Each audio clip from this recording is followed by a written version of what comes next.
ನನ್ನ ಹೆಸರು ರೋಹಿತ್ ಅಂತ. ನಾನು ಪ್ರಸ್ತುತ ತುಮಕೂರು ಜಿಲ್ಲೆ ತುಮಕೂರು ತಾಲೂಕು ಊಡಿಗೆಯಿಂದ ಬಂದಿದ್ದೇನೆ. ನಾನು ಪ್ರಸ್ತುತ ಕರ್ನಾಟಕ ಸರ್ಕಾರದ ಹಣಕಾಸು ಇಲಾಖೆಯಲ್ಲಿ ಅಧೀನದಲ್ಲಿ ಬರುವಂತಹ ಕರ್ನಾಟಕ ರಾಜ್ಯ ಹಣಕಾಸು ಸಂಸ್ಥೆಯಲ್ಲಿ ತಾಂತ್ರಿಕ ಉಪವ್ಯವಸ್ಥಾಪಕರಾಗಿ ಬೆಂಗಳೂರು ಹಾಗೂ ಚಿಕ್ಕಬಳ್ಳಾಪುರ ಜಿಲ್ಲೆಯಲ್ಲಿ ಕಾರ್ಯನಿರ್ವಹಿಸ್ತಾ ಇದ್ದೇನೆ. ನಾನು ಡಾಕ್ಟರ್ ರಾಜ್ಕುಮಾರ್ ಅಕಾಡೆಮಿಯ ಮೊದಲನೇ ಬ್ಯಾಚ್ನ ಸ್ಟೂಡೆಂಟು. ನನಗೆ ಹೇಗೆ ಅಂದರೆ, ಮೊದಲನೇದಾಗಿ ನನಗೆ ಅಲ್ಲಿ ಇರುವಂಥ ಲೆಕ್ಚರರ್ಸಿಂದ ತುಂಬ ಒಳ್ಳೆಯ ಉಪನ್ಯಾಸ ಸಿಕ್ಕಿತ್ತು. ಅದ್ರ ಜೊತೆಗೆ ಟೆಸ್ಟ್ ಸೀರೀಸ್ ಕೂಡ ತುಂಬ ಹೆಲ್ಪ್ ಆಯಿತು. ಅದಕ್ಕಿಂತ ಹೆಚ್ಚಾಗಿ ಮೆಂಟರ್ಶಿಪ್ ಪ್ರಖರ್ ಪಾಂಡೆ ಸರ್ ಇರ್ಬೋದು, ಗಂಧರ್ವ ಸರ್ ಇರ್ಬೋದು, ಅವ್ರ ಕಡೆ ನನಗೆ ತುಂಬ ಹೆಲ್ಪ್ ಆಗಿದೆ.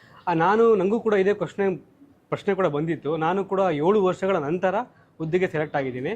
ನಾನು ಸುಮಾರು ಎಕ್ಸಾಮ್ ಕೂಡ ಬರೆದಿದ್ದೀನಿ. KS ಮುಖ್ಯ ಪರೀಕ್ಷೆ ಕೂಡ ಅಲ್ಲಿ ಬರೆದಿದ್ದೀನಿ. ಸಹಾಯಕ ಅರಣ್ಯ ಸಂರಕ್ಷಣಾಧಿಕಾರಿಯಲ್ಲಿ ಸಂದರ್ಶನಕ್ಕೆ ಹೋಗಿದ್ದೀನಿ. ಏರ್ಫೋರ್ಸ್ ಇಂಟರ್ವ್ಯೂ 2 ಬಾರಿ ಕೊಟ್ಟಿದ್ದೀನಿ. CGL 2 ಬಾರಿ ಕೊಟ್ಟಿದ್ದೀನಿ.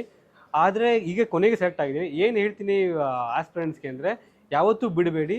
ಒಂದು ಕಠಿಣ ಪರಿಶ್ರಮದಲ್ಲಿ ನಿಮ್ಮ ನಂಬಿಕೆಯಲ್ಲಿ ಖಂಡಿತ ಯಶಸ್ಸು ಬಂದೇ ಬರುತ್ತೆ ನಿಮಗೆ.